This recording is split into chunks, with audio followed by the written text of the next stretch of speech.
Olá, voltando para a nossa leitura, o livro é O Poder do Hábito, o trecho de número 39, a página 212. Mas não era parecida com outras músicas e por isso algumas pessoas entravam em parafuso quando ela tocava. Um cara me disse que era a pior coisa que já tinha ouvido. As pessoas ouvem o Top 40 porque querem ouvir suas músicas favoritas ou músicas com um som bem parecido com a das suas favoritas. Quando toca alguma coisa diferente, ficam ofendidas. Não querem nada desconhecido. A Arista gastara muito dinheiro promovendo Rei A. As indústrias da música e do rádio precisavam que ela fosse um sucesso. Os hits valem uma fortuna, não só porque as pessoas compram a música em si, mas também porque um hit pode convencer ouvintes a trocar os videogames e a internet pelo rádio. Um hit pode vender carros esportivos na televisão e roupa dentro de lojas da moda. Os hits são a base de dezenas de hábitos de compra de que anunciantes, emissoras de TV, bares, casas noturnas e mesmo empresas de tecnologia como a Apple dependem. Ora, uma faixa apontada como uma das mais promissoras, uma música que os algoritmos tinham previsto que se tornaria o hit do ano, estava se revelando um desastre. Os executivos do rádio estavam desesperados para achar alguma coisa que transformasse Rei A num sucesso. A pergunta, como você transforma uma música num hit, vem quebrando a cabeça da indústria fonográfica desde os seus primórdios. Mas foi só nas últimas décadas que as pessoas tentaram chegar a respostas científicas. Um dos pioneiros foi o ex-diretor da estação, chamado Rick Meyer, que em 85 abriu uma empresa chamada Mediabase, Mediabase, junto com sua mulher, Nancy, no porão de sua casa em Chicago. Eles acordavam toda manhã, pegavam um pacote de fitas de estações que tinham sido gravadas no dia anterior em diversas cidades e contavam e analisavam cada faixa que tinha sido tocada. Meyer então publicava um informativo semanal que monitorava quais músicas estavam crescendo ou diminuindo em popularidade. Em seus primeiros anos, o informativo só tinha cerca de 100 assinantes e Meyer e sua mulher, lutavam para que a empresa não afundasse. No entanto, à medida que mais estações começaram a usar as descobertas de Meyer para aumentar sua audiência e principalmente a estudar as fórmulas que ele criou para explicar as tendências dos ouvintes, seu informativo, os dados vendidos pela Mediabase e depois serviços similares fornecidos por uma indústria crescente de consultores focados em dados, mudaram totalmente o modo como as estações de rádio eram administradas. Uma das charadas que Meyer mais adorava resolver era descobrir por que durante algumas músicas os ouvintes pareciam jamais mudar de estação. Entre os DJs, essas músicas são conhecidas como grudentas. Meyer tinha monitorado centenas de músicas grudentas ao longo dos anos, tentando desvendar os princípios que as tornavam populares. Sua sala estava cheia de tabelas e gráficos realçando as características de diversas músicas grudentas. Meyer estava sempre buscando novos jeitos de medir o fator grude, e na época em que Rei A foi lançada, ele começou a experimentar com dados dos testes que a Arbitron estava realizando para ver se forneciam alguma nova revelação. Algumas das músicas mais grudentas da época eram grudentas por motivos óbvios. Crazy in Love, da Beyoncé, Señorita, de Justin Bieber, por exemplo, tinham acabado de ser lançadas e já eram imensamente populares, mas eram músicas ótimas de artistas consagrados, por isso fazia sentido que fossem grudentas.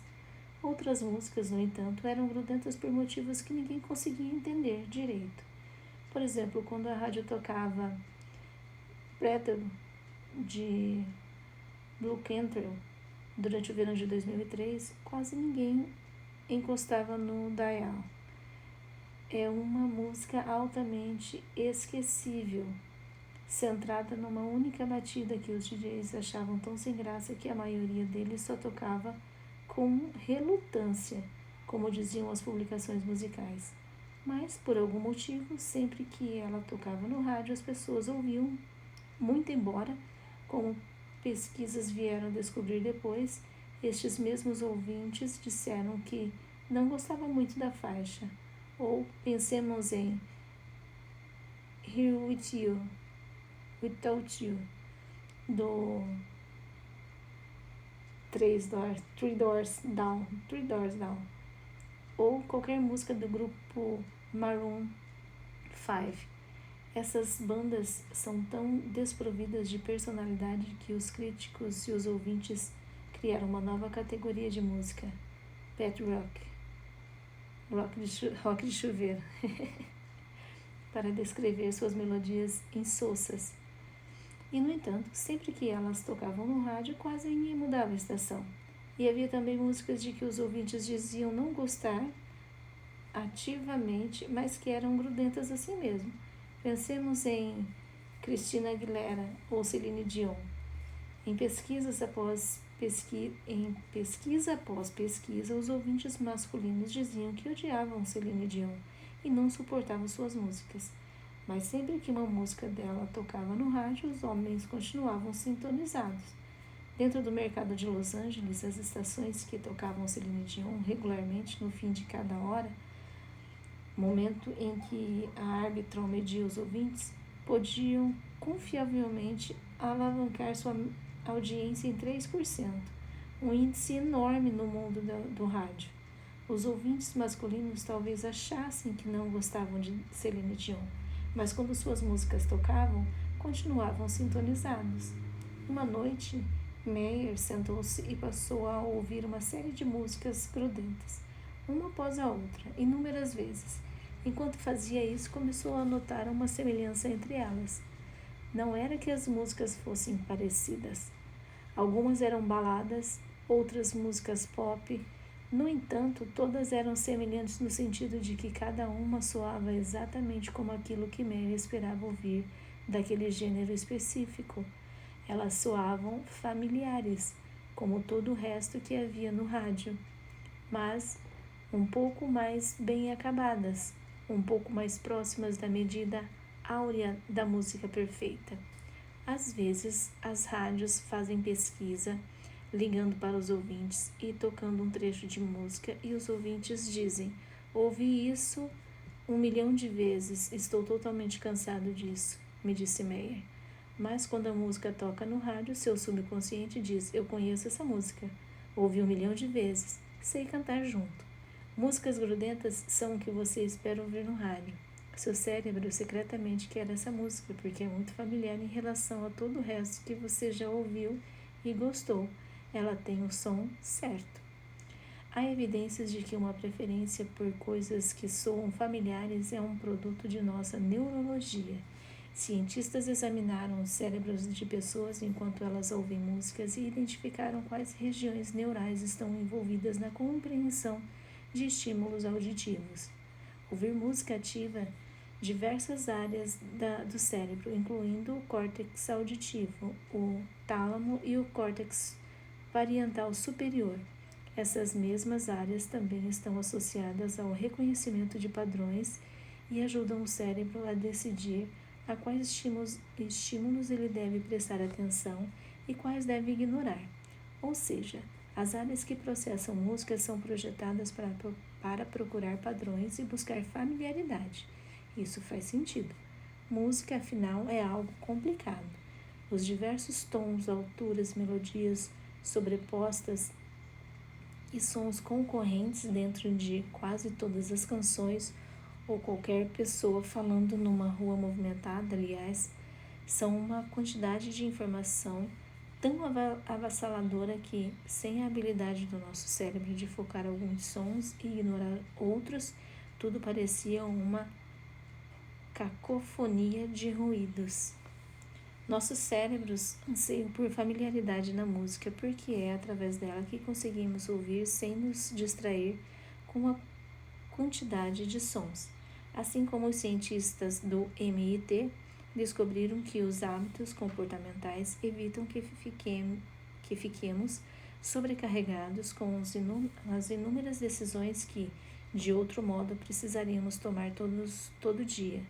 Os hábitos auditivos existem porque sem eles seria impossível determinar se devemos nos concentrar na voz do nosso filho, no apito do treinador ou no barulho de uma rua movimentada durante uma partida de futebol de sábado. Os hábitos auditivos permitem que separemos inconscientemente os barulhos importantes daqueles que podem ser ignorados. É por isso que músicas que soam familiares, mesmo se você nunca as ouviu antes, são grudentas. Nossos cérebros são projetados para preferir padrões auditivos que parecem semelhantes àquilo que já ouvimos. Quando Celine Dion lança uma música nova e essa música soa parecida com todas as outras músicas que ela já cantou, nossos cérebros inconscientemente anseiam pelo reconhecimento e a música se torna grudenta. Você talvez nunca vá a um show de Celine Dion, mas vai ouvir as músicas dela no rádio, pois é isso que você espera ouvir no carro a caminho do trabalho. Essas músicas correspondem perfeitamente aos seus hábitos. Essa descoberta ajudou a explicar por que Hey Ya estava indo mal no rádio. Apesar de o Hit Song Science e os executivos de música terem certeza de que seria um hit, o problema não era que Hey Ya fosse ruim, o problema era que Hey Ya não era familiar. Os ouvintes de rádio não queriam tomar uma decisão consciente cada vez que uma música lhes era apresentada. Em vez disso, seus cérebros queriam seguir um hábito. Em boa parte do tempo, não escolhemos de fato se gostamos ou não gostamos de uma música. Isso exigiria muito esforço mental. Em vez disso, reagimos às deixas. Isso soa como todas as outras músicas de que eu já gostei. E recompensas. É divertido cantarolar junto. E sem pensar, ou começamos a cantar, ou estendemos o braço e mudamos de estação. O loop da familiaridade. A deixa, a rotina e a recompensa. Ouve a música, reconhece e tem a recompensa, que daí cantarola e outras coisas mais. Bom, em certo sentido, a Arista e os DJs de rádio se depararam com uma variação de problema que Andrew Poole estava enfrentando na Target. Os ouvintes ouvem de bom grado uma música inteira, mesmo talvez dizendo que não gostam dela, contanto que ela se pareça com algo que ouviram antes. As mulheres grávidas ficam felizes de usar cupons que recebem pelo correio, a não ser que esses cupons deixem óbvio que a Target está espiando dentro de seus úteros, o que é inusitado e meio sinistro. Receber um cupom que deixa claro que a Target sabe que você está grávida é algo que conflita com o que um consumidor espera.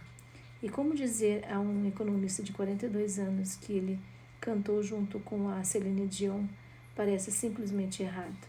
Então, como os DJs convencem os ouvintes a continuar ouvindo a música como um Hey Ya por tempo suficiente para que elas se tornem familiares? Como a Target convence mulheres grávidas a usar cupons de fraldas sem deixá-las assustadas? Vestindo uma coisa nova numa embalagem velha e fazendo com que o desconhecido pareça familiar. Pura manipulação, gente. Meu Deus. No começo da década de 1940, o governo norte-americano começou a enviar uma boa parte do suprimento doméstico de carne do país para a Europa e o fronte do Pacífico, para apoiar tropas que lutavam na Segunda Guerra Mundial. Em território nacional, a disponibilidade de bifes e costelas de porco começou a minguar. Quando os Estados Unidos entraram na guerra no fim de 1941, os restaurantes de Nova York estavam usando carne de cavalo para fazer hambúrgueres, e um mercado negro de aves surgira. Agentes federais começaram a recear que que um esforço de guerra prolongado deixaria a nação faminta de proteínas. Este problema vai ameaçar os Estados Unidos de forma crescente se a guerra continuar, escreveu o ex-presidente Herbert Hoover para os americanos no panfleto do governo em 1943. Nossas fazendas estão carentes de mão de obra para cuidar do gado, e além de tudo, precisamos fornecer suprimentos para os britânicos e russos. Carnes e gorduras são munição nesta guerra, tanto quanto tanques e aviões. Preocupado, o Departamento de Defesa abordou dezenas dos maiores sociólogos, psicólogos e antropólogos do país, incluindo Margaret Mead e Kurt Lewin, que depois se tornariam celebridades acadêmicas. Eles deu uma tarefa: descobrir como convencer os americanos a comer miúdos, fazer com que as donas de casa servissem aos seus maridos e filhos as partes ricas em proteínas como fígados, corações, rins, miolos, estômagos e intestino, que sobravam depois que a costela e a alcatra eram enviadas para o outro lado do oceano. Na época, os miúdos não eram populares nos Estados Unidos. Uma mulher de classe média de 1940 preferiria morrer de fome a aviltar sua mesa com língua ou tripas. Então, quando os cientistas recrutados para o Comitê de Hábitos Alimentares se reuniram pela primeira vez em 1941, estabeleceram para si mesmos a meta de sistematicamente identificar as barreiras culturais que desencorajavam os americanos de comer miúdos. Ao todo, mais de 200 estudos acabaram sendo publicados e, em sua essência, todos continham uma descoberta parecida. Para mudar a dieta das pessoas era preciso tornar o exótico familiar, e para fazer isso era preciso camuflá-lo no aspecto do dia a dia. Vou ficando por aqui e eu volto no próximo áudio. Até mais!